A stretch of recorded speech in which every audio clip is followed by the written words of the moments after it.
ನಮ್ಮ ಜೊತೆ ಕೇಂದ್ರ ಸಚಿವರಾದಂಥ ಶೋಭಾ ಕರಂದ್ಲಾಜೆ ಅವರು ಇದ್ದಾರೆ. ಸರ್, ಮೇಡಮ್, ಇವಾಗ ರಾಜ್ಯದ ರಾಜಕೀಯದಲ್ಲಿ ಆಗ್ತಿರೋ ಎಲ್ಲ ನಿಮ್ಗೆ ಗೊತ್ತಿದೆ ಮೇಡಮ್. ಕರ್ನಾಟಕ ರಾಜ್ಯದಲ್ಲಿ ಸರ್ಕಾರ ಸತ್ತಿದೆ.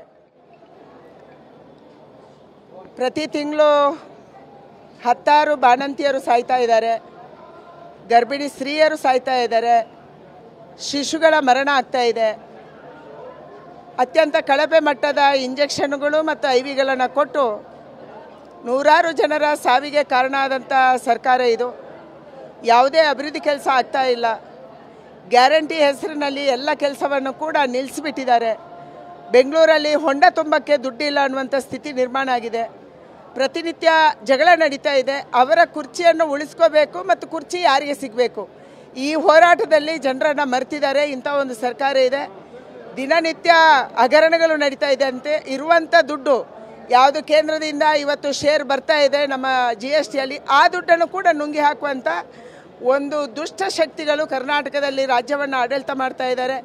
ಜಾತಿಗಳನ್ನು ಒಡೆಯುವಂಥದ್ದು, ಧರ್ಮಗಳನ್ನು ಒಡೆಯುವಂಥದ್ದು, ಹಸುವಿನ ಕೆಚ್ಚಲು ಕೊಯ್ಯುವಂಥ ಪ್ರಕರಣ ದೇಶದಲ್ಲಿ ಎಲ್ಲೂ ನಾವು ಕಂಡಿಲ್ಲ. ಹಸುವನ್ನು ಕೊಲ್ಲುವುದನ್ನು ನಾವು ಕಂಡಿದ್ದೀವಿ, ಆದರೆ ಕೆಚ್ಚಲು ಕೊಯ್ಯುವಂಥ ದುಷ್ಟರು ಕೂಡ ಕರ್ನಾಟಕದಲ್ಲಿ ಇದ್ದಾರೆ.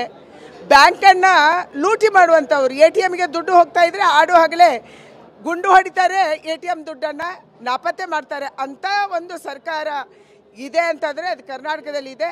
ಲಾ ಆ್ಯಂಡ್ ಆರ್ಡರ್ ಪೂರ್ತಿ ಕೆಟ್ಟೋಗಿದೆ. ಕಾನೂನು ಸುವ್ಯವಸ್ಥೆ ನಿಯಂತ್ರಣದಲ್ಲಿಲ್ಲ.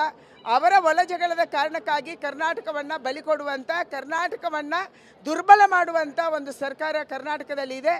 ಅದಕ್ಕಾಗಿ ನಾವು ಆಗ್ರಹ ಮಾಡ್ತೀವಿ. ಇವತ್ತು ಮೂಡದಲ್ಲಿ ನಿನ್ನೆ ED ಅವರು CM ವಿರುದ್ಧ ಕೇಸ್ ಕೊಟ್ಟಿದ್ದಾರೆ. 300 ಕೋಟಿ ಹಗರಣ ಆಗಿದೆ ಅನ್ನುವಂಥದ್ದು ಹೇಳ್ತಾರೆ. ಅದಕ್ಕಾಗಿ ಮಾನ್ಯ ಮುಖ್ಯಮಂತ್ರಿಗಳು ತಕ್ಷಣ ರಾಜೀನಾಮೆ ಕೊಡಬೇಕನ್ನುವಂಥ ಆಗ್ರಹವನ್ನು ನಾನು ಮಾಡ್ತಾ ಇದ್ದೀನಿ. ಮೇಡಮ್, ಅವ್ರ ಪಕ್ಷದಲ್ಲೇ ಸಾಕಷ್ಟು ಭಿನ್ನಾಭಿಪ್ರಾಯ ಕೇಳಿ ಬರ್ತಾ ಇದೆ ಮೇಡಮ್. ಅದ್ರ ಬಗ್ಗೆ ನಿನ್ನೆ ಖರ್ಗೆ ಅವರೇ ಅಧ್ಯಕ್ಷರು ಹೇಳಿದ್ದು, ಕಾರವಾಗಿ ಹೇಳಿದ್ದು. ಮುಖ್ಯವಾಗಿ ಇವತ್ತು ಕಾಂಗ್ರೆಸ್ಸಿನಲ್ಲಿ ಒಳಜಗಳ ನಡೀತಾ ಇದೆ, ಪರಸ್ಪರ ಹೋರಾಟ ನಡೀತಾ ಇದೆ, ಕುರ್ಚಿಗಾಗಿ ಕಾದಾಟ ನಡೀತಿದೆ. ಕುರ್ಚಿಯ ಕಾದಾಟದ ಕಾರಣಕ್ಕಾಗಿ ಜನ ಬಡವಾಗ್ತಾ ಇದ್ದಾರೆ. ಅವರ ಪಕ್ಷವನ್ನು ಸರಿ ಮಾಡ್ಕೊಳ್ಳಿ ಮತ್ತು ಕರ್ನಾಟಕ ರಾಜ್ಯವನ್ನು ಸರಿ ಮಾಡಿ, ಇದು ನಮ್ಮ ಆಗ್ರಹ ಇದೆ. ಪ್ರಶ್ನೆ ಮೇಡಮ್. Thank you madam. ಇದಿಷ್ಟು ಶೋಭಾ ಅವರು ಆಡಿದ ಮತ್ತು ಕ್ಯಾಮ್ರಾ ಪರ್ಸನ್ ರವಿ ಜೊತೆ ಈರಣ್ಣ ಬಸವ, TV9 ಬೆಂಗಳೂರು.